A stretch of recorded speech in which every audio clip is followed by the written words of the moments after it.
Bonjour à toutes et à tous, Actu Eco avec les pâtes alimentaires Matonti. Matonti, ce sont des pâtes alimentaires naturelles et bio 100% semoule de blé dur sans additifs.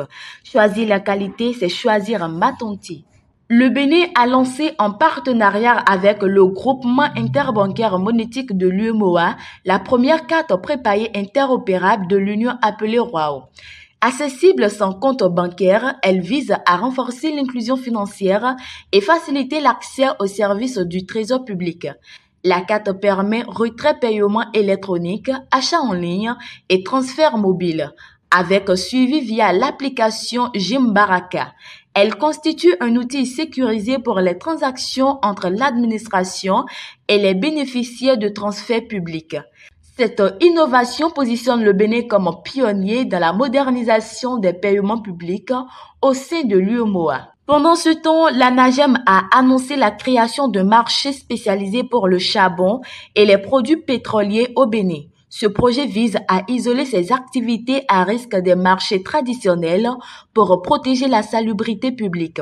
Le site ne sera pas implanté à Cotonou pour des raisons écologiques liées aux déchets et à la poussière du charbon. L'objectif est de réduire des risques d'incendie, améliorer les conditions de travail et préserver la propriété des autres marchés.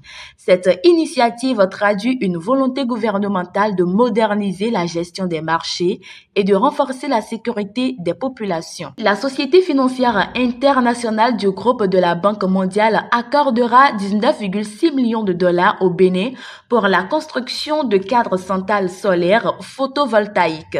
Deux sociétés, Parabo SAS et Natijo SAS, piloteront le projet avec des financements respectifs de 9,2 et 7,6 millions d'euros. Les centrales seront implantées à Parakou, Boikon, Natitengu et Djougou pour une capacité totale de 50 MW. L'électricité produite sera injectée dans le réseau national via des contrats de 20 ans avec la SBPE. Ce projet en 3P d'un coût global de 41,5 millions d'euros vise à renforcer l'accès à une énergie propre et abordable dans un pays où seulement 42% de la population est électrifiée. Nous poursuivons cette émission avec la BCEAO qui a procédé à sa 33e injection hebdomadaire de liquidités en 2025 pour un montant total de 7 650 milliards de francs CFA. Au taux directeur de 3,25%, 105 banques commerciales de l'UEMOA ont bénéficié de ce refinancement.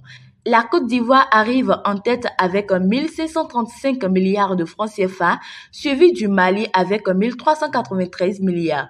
Le Bénin occupe la 5e place avec 1199 milliards de francs CFA, après le Burkina Faso avec 1332 milliards et le Sénégal avec 1285 milliards.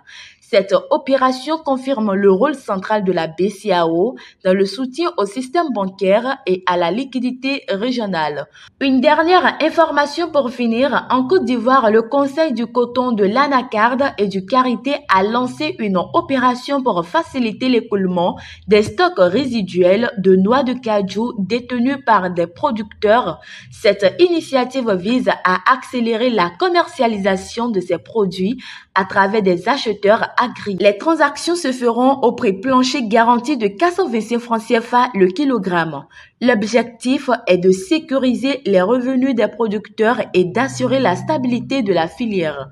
L'État ivoirien réaffirme ainsi son engagement à soutenir le secteur de l'anacarde avec des mesures concrètes et équitables. Ainsi prend fin ce numéro de votre émission Actu Eco. Merci de votre aimable attention. Une chose à garder, n'attendez pas le moment parfait, saisissez le moment et rendez-le parfait. À la prochaine.